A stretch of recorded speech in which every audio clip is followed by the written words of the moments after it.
Mon nifleur il regarde pas. Bonjour à tous et bienvenue dans cette nouvelle vidéo. Donc aujourd'hui je vais vous faire une FAQ parce que en fait j'avais prévu de vous faire un culture potterienne.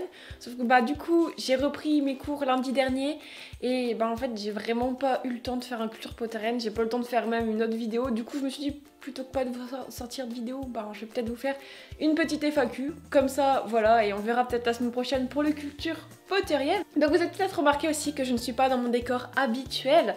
C'est parce que cet été, j'ai déménagé dans un appart pour mes études et j'ai même pris une coloc du coup avec une autre youtubeuse Harry Potter. Donc si jamais vous voulez en savoir plus, je vous donne rendez-vous à la fin de la vidéo, j'en parlerai à ce moment-là. Donc alors je vais demander de me poser des questions donc sur Instagram. Donc si jamais vous ne me suivez pas sur Instagram, l'adresse est juste là.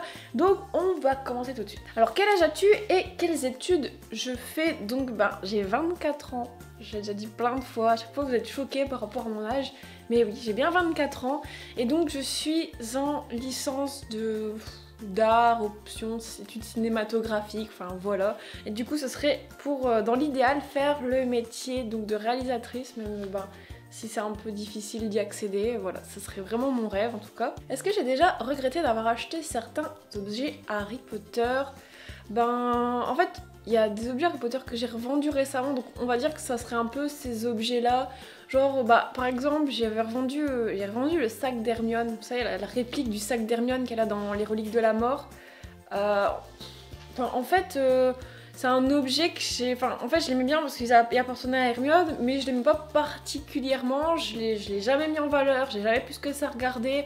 En plus, même s'il il était joli quand même, je le trouvais hyper fragile et tout. Du coup, j'ai pas eu trop mal au cœur quand je m'en suis séparée. Mais du coup, ouais, des fois, on fait des achats assez impulsifs quand on collectionne et on regrette parfois. Alors là, du coup, question que je vais lire parce qu'elle est un peu longue. Donc, question de Arlex, qu'est-ce qui t'a redonné la motivation de tourner des vidéos plus fréquemment? En fait, qu'est-ce qui te fait vibrer dans le fait de partager à travers YouTube les retours, la créativité, etc. Donc, c'est vrai que j'avais arrêté pendant quelques mois carrément de vous poster des vidéos. Ma chaîne était devenue complètement morte. Et depuis, je crois que ça doit depuis janvier-février, j'ai vraiment repris un rythme régulier de vidéos. Déjà parce que ça me manquait, n'empêche. Il y avait une période, en fait, j'avais vraiment été écœurée de tourner des vidéos, je sais pas, en fait, j'en ai fait trop d'un seul coup et ça m'avait tout simplement gonflé, c'est le cas de le dire. Et c'est vrai qu'au final, ça commençait vraiment à me manquer parce que ça fait tellement de temps que je suis sur YouTube, c'est tellement devenu une habitude, quelque chose qui fait vraiment partie de ma vie, qu'un jour, je me suis dit, il faut vraiment que je me remette à faire des vidéos parce que c'était quand même cool de pouvoir partager sa passion, d'avoir des retours sur ce qu'on dit, sur ce qu'on présente. C'est toujours bien, surtout que moi j'aime bien cet esprit de création, puis j'aime bien tout ce qui touche à la vidéo, l'audiovisuel, etc. Et c'est toujours cool d'avoir vraiment un retour sur ce qu'on fait, surtout que YouTube, c'est un moyen d'avoir un retour hyper direct sur ce qu'on fait. C'est pas un truc qu'on fait et qu'on a des retours des mois après, c'est vraiment ultra direct et c'est surtout ça que j'aime bien. Et du coup voilà, il y avait quoi d'autre dans la question, les retours, la créativité, etc. Ouais voilà, c'est ce que je disais, c'est vraiment ce que j'aime bien en fait. Donc j'espère avoir répondu à la question et donc voilà. Donc, on me dit tu es à Poufsouffle, mais si comme Harry tu pouvais choisir en quelque sorte dans quelle maison aimerais-tu aller? Pourquoi? Je choisirais Poufsouffle aussi en fait, parce que déjà c'est la meilleure maison, Poufsouffle, parce que c'est la maison qui a les meilleures valeurs selon moi. Et voilà, tout simplement c'est ça. Et du coup, on me demandait aussi pourquoi j'aimais bien Poufsouffle. Pareil, parce que j'adore les valeurs qu'elle représente en gros. Et aussi parce que j'aime bien leur salle commune. Il y a plein de plantes dedans. Alors si je pouvais choisir entre passer une seule journée... Non, c'est quoi? Si je pouvais choisir entre rencontrer une fois J.K. Rowling et passer une journée complète avec tous les acteurs de Harry Potter, qu'est-ce que je choisirais? J'aurais choisi donc de rencontrer J.K. Rowling parce que en fait J.K. Rowling elle est hyper difficile à approcher, c'est quand même quelqu'un, on peut pas rencontrer J.K. Rowling comme ça, vous allez me dire, les autres acteurs on peut pas les rencontrer comme ça, mais par exemple Daniel Radcliffe qui fait des tapis rouges, qui fait des pièces, on peut aller le voir, tout ça, il y a plein d'acteurs qu'on peut quand même rencontrer entre guillemets assez facilement. J.K. Rowling, pour l'approcher, faut y aller quoi. Donc je pense voilà, je choisirais JK parce que déjà c'est quand même elle qui a créé l'univers aussi, elle a tout dans son esprit et je pourrais lui poser n'importe quelle question qui me titille sur Harry Potter, donc voilà. On me demande aussi comment je fais pour aimer Harry Potter sans me faire juger et par rapport à mon âge surtout. Déjà être fan d'Harry Potter c'est pas une question d'âge parce que on peut très bien avoir 5 ans comme avoir 40 ans et être fan de Harry Potter. Enfin l'âge n'a aucun lien avec la passion je trouve parce qu'au final c'est quand même un univers qui peut rassembler des gens de n'importe quel horizon, de n'importe quel âge parce que c'est accessible vraiment à tout le monde, on y retrouve vraiment son compte quel que soit l'âge qu'on a. Et du coup voilà, surtout que moi je m'en fiche parce que j'ai toujours été fan d'Harry Potter depuis que j'ai 6 ans. Et là faut dire qu'Harry Potter est quand même redevenu vachement à la mode, du coup il y a très peu de gens qui se font juger sur ça à l'heure actuelle, mais moi je me souviens quand j'étais, donc il y a 5-6 ans, tout le monde disait tu sais Harry Potter, faudrait peut-être passer à autre chose, hein, ça fait longtemps que c'est fini. Et moi tous ces gens, je leur ai toujours dit non, regarde, là dans 2 ans il y a un nouveau film qui est prévu, c'était Les Animaux Fantastiques, regarde là dans 1 an il y a la pièce de théâtre qui va sortir, regarde, ils font ça, ils sont en train d'ouvrir un parc par ici dans le monde, une boutique par là, Harry Potter c'est loin d'être terminé, il y a toujours plein d'événements qui tournent autour de ça, de nouvelles choses qui sortent, de nouvelles choses qui arrivent, du coup voilà, pourquoi avoir honte en plus de ça, de sa passion, du moment que c'est quelque chose qui te rend heureux, dans lequel tu te sens bien, faut pas en avoir honte quoi. Alors ce que je pense de Johnny Depp en général et de son rôle dans Les Animaux Fantastiques, donc Johnny Depp, alors c'est un acteur, oh là là qu'est-ce que je l'aime bien, mais il y a une époque j'étais amoureuse de lui, mais vraiment, j'ai presque tous ses films en DVD, c'est fou, j'adore Johnny Depp, voilà. Et du coup c'est un acteur que je trouve ultra talentueux, vraiment. Il est génial, c'est Johnny Depp. Et il y a plein de polémiques qui tournent autour de lui depuis 1 an. En fait, le truc c'est que nous, de notre côté, on peut pas savoir la vérité. Qu'est-ce que ça change? Moi, c'est l'acteur que j'aime bien, c'est pas la personne.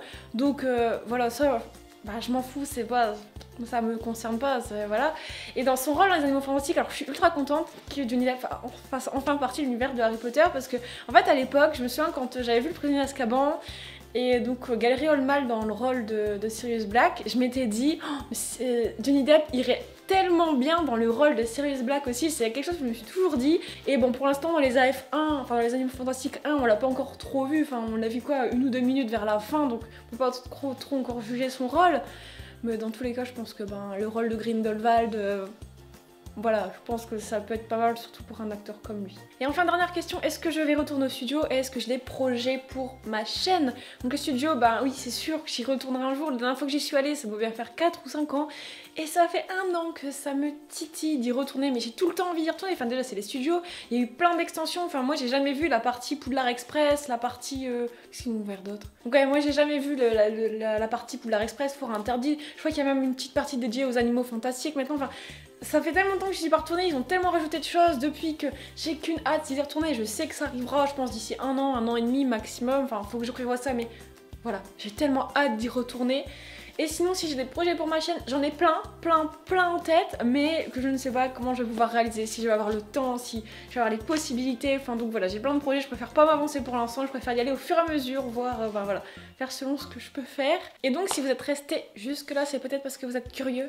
Je vous parle de ce petit décor, de mon déménagement, de ma colocation. Donc je vais vous en parler maintenant assez rapidement.